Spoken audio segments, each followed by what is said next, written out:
Ya, nanti ada satu lagi belakang, mungkin yang bagian depan dulu.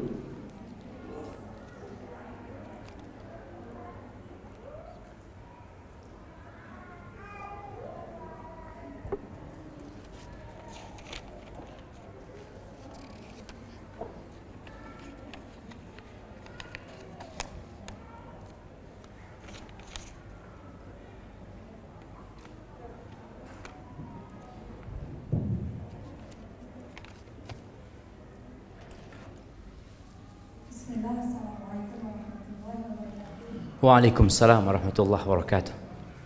Ustaz, Ana mau bertanya tentang tolak hukum tolak. Ini ada suami istri yang misalnya sering bertengkar, kemudian suami ini sering mengeluarkan kata-kata talak, dan itu sudah beberapa kali.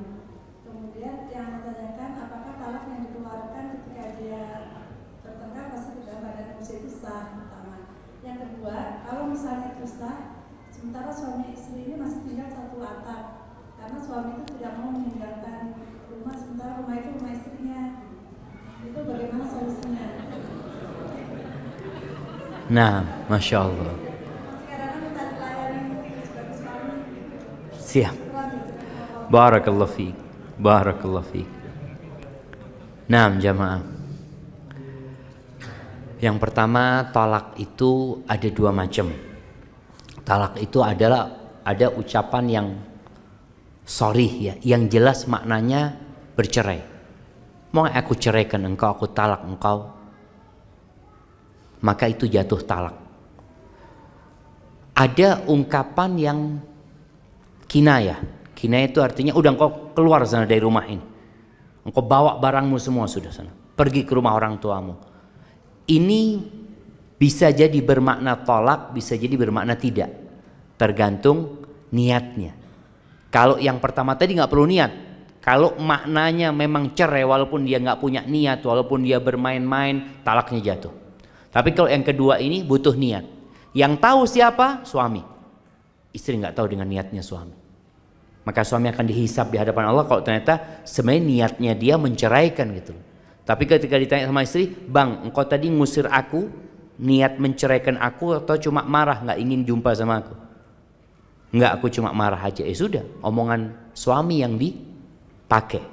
Kalaupun ternyata dia bohong, antara dia sama Allah Azza wa Jalla. Ketika berantem, kadangkala keluar kata-kata bukan talak sebenarnya, tapi ingin mentalakkan. Ingin mentalak. Aku akan cerai engkau. Berarti belum cerai, karena masih aku akan ceraikan engkau. Jadi ada rencana. Nanti aku ceraikan dirimu. Atau kita nanti selesaikan sudah urusan ini. Jadi masih belum ada cerai di situ. Maka perlu diperjelas.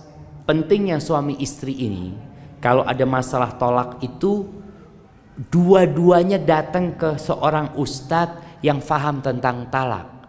Karena kalau yang tanya cuma istri, ya nggak ada gunanya suami, nggak dengerin. Dan boleh jadi suami omongannya nggak sama dengan istri gitu.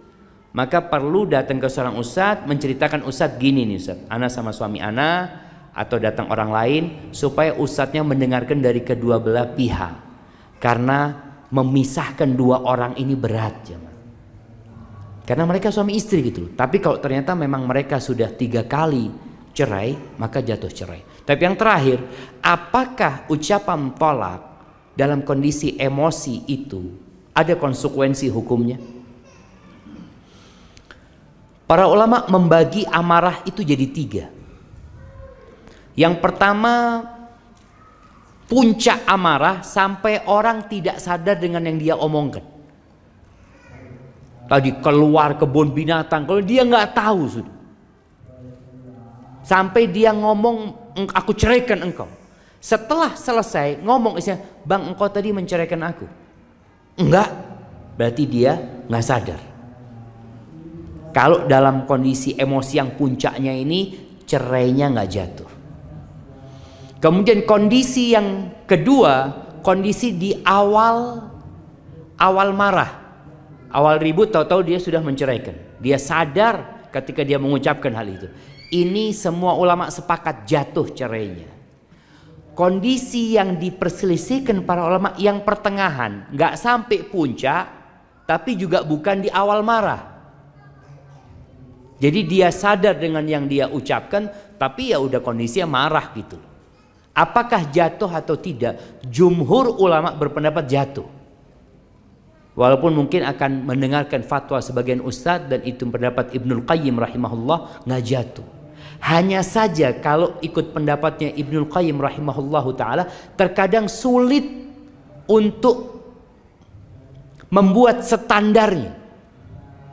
Dia ini marahnya yang mana gitu loh. Marah yang di awal atau marah yang di pertengahan. Maka lihat pendapat jumhur ulama mengatakan jatuh. Pokoknya dia mengatakan cerai dengan kondisi sadar dengan yang dia ucapkan, maka ada konsekuensi hukum. Oleh karena itu Nabi SAW bersabda, "Idza ghadiba ahadukum falyaskut."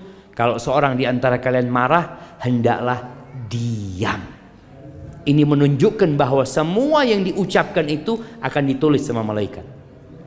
Ada konsekuensi hukumnya, jemaah.